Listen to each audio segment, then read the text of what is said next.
মাথার ওপর ব্যাংকের ঋণের বোঝা, তার উপর প্রতি মাসে গুনতে হচ্ছে 750 টাকা করে ভাড়া।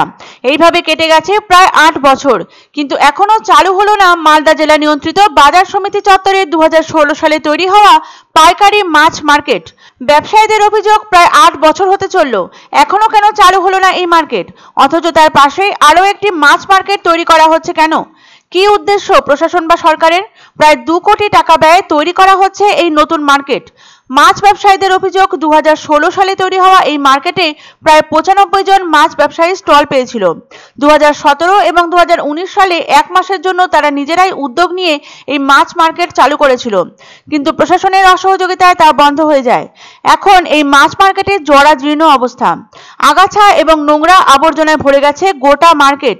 সেই মার্কেটে চলছে বিভিন্ন অসামাজিক কার্যকলাপ। তারা কেউ ব্যাংকের মাধ্যমে ঋণ নিয়ে, কেউ সম্পত্তি বিক্রি করে 10 লাখ, কেউ 12 লাখ, আবার কেউ 15 লাখ টাকা দিয়ে এই মার্কেটে স্টল নিয়েছিল। 2016 সাল থেকে এখনো পর্যন্ত এই মার্কেট চালু হলো না, অথচ 8 বছর ধরে তারা 750 টাকা করে ভাড়া দিয়ে আসছে মার্কেট কর্তৃপক্ষকে, সঙ্গে ব্যাংকের ঋণ পরিশোধ করতে হচ্ছে। ব্যবসায়ীদের অভিযোগ, প্রশাসন যখন এই মার্কেট চালু করতে পারলো না, তাহলে আরও একটি মার্কেট তৈরি করার উদ্দেশ্য কি?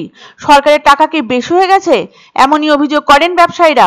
এই বিষয়ে Malda merchant chamber of commerce and ইন্ডাস্ট্রির সভাপতি তথা জেলা ব্যবসায়ী নেতা উজ্জ্বল সাহা জানান, 2016 সালে মালদা জেলার রেগুলেটেড মার্কেটে পাইকারি মাছ বাজারের জন্য কিছু স্টল তৈরি করা হয়েছিল, কিন্তু তৎকালীন মার্কেটে সমিতির ভুল সিদ্ধান্তের জন্য প্রকৃত যারা মাছ ব্যবসায়ী তাদেরকে না দিয়ে তারা টেন্ডারের মাধ্যমে স্টলগুলো বিলি করেছিল।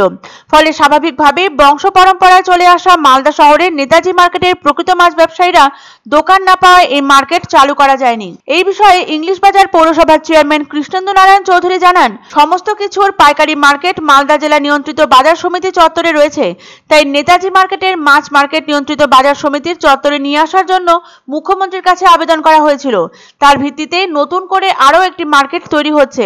অন্যদিকে এই বিষয়ে মালদা জেলা নিয়ন্ত্রিত বাজার সমিতির সচিব অসিত বর জানান, তাদের এখানে পাইকারি মাছ বাজার চালু হবে, কিন্তু আগের মার্কেটে চাহিদা অনুযায়ী স্টলের সংখ্যা কম থাকায় তা চালু করা সম্ভব হয়নি, তাই নতুন করে তার পাশে আরো একটি মাছ মার্কেট তৈরি করা হচ্ছে। কি বলবেন বলতে, যদি বিচিত্রা মার্কেটকে এখানে নিয়ে আসে তাহলে মাছ বাজারটা পুরো এই আমবাজারের জন্য ভালো হবে এবং মাছ বাজারটা এক জায়গায় হয়ে চালু হবে, সবার জন্য ভালো হবে। আর যদি না হয় তাহলে ভাববো সরকারের টাকা বেশি হয়ে গেছে, এই জন্য সরকার টাকা নষ্ট করছে। কি করে দেখবো, এটা আর কিছু আমাদের তো কিছু করার নাই, আমরা তো আর প্রশাসনের কেউ না। আমরা তো অবশ্যই চাইছি মার্কেট চালু হোক, যেহেতু আমাদের অনেক লোকজন বেকার সমস্যায় ভুগছে, এটা চালু হলে সবার একটা কর্মসংস্থান হবে। আমরা বলেছি বিল্ডিংটা যখন ভাঙবো আমরা সরিয়ে দেবো। সবসময় একটার অধিকে সব জায়গা করে একটা মার্কেট যত জনসংখ্যা বাড়ছে সেই সময় মার্কেটের ডিমান্ডও প্রচুর আছে। না, এটা তো চালু হবেই, কেন কি এক্সিস্টিং যে মার্কেট আছে সেই মার্কেটের জায়গা মানে মার্কেট এক্সপানশন হচ্ছে, কিন্তু মানে জায়গা সেই অর্থে পাওয়া যাচ্ছে না আর কি। মানে ব্যবসায়ী বেড়ে যাচ্ছে কিন্তু জায়গার পরিসর কমে যাচ্ছে অনেক, সেই জন্য আমাদের এখানটায় হলে লোকেশনগতভাবে ভালো। আনন্দ সংবাদ, আনন্দ সংবাদ। 30 বছরের নির্ভরযোগ্য প্রতিষ্ঠান ইন্দ্রমণি রাইস মিল। আমাদের কয়েকটি জনপ্রিয় ব্র্যান্ড হলো তাজ, বরলি, খুশি ইত্যাদি। আমাদের factory outlet CG trading company, Dinbazar, axis ব্যাংকের পাশে, জলপাইগুড়ি। এখানে সুলভ মূল্যে গুণগত মানের সব ধরনের চাল পাওয়া যায়।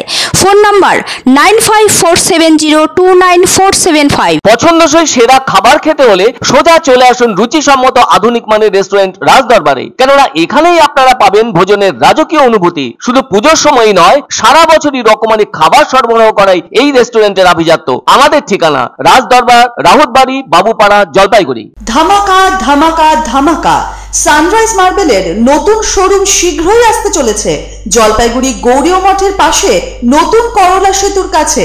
এখানে পাবেন আধুনিক টাইলসের রকমারি সম্ভার। এক অন্য অনুভূতির স্পর্শ পাওয়া যায় রয়কো ব্র্যান্ডের গেঞ্জি ও জাঙ্গিয়ায়, তাই ছোট বড় সবার পছন্দ রয়কো গেঞ্জি ও জাঙ্গিয়া। প্রস্তুতকারক জয়মনি হোশিয়ারি, কলকাতা।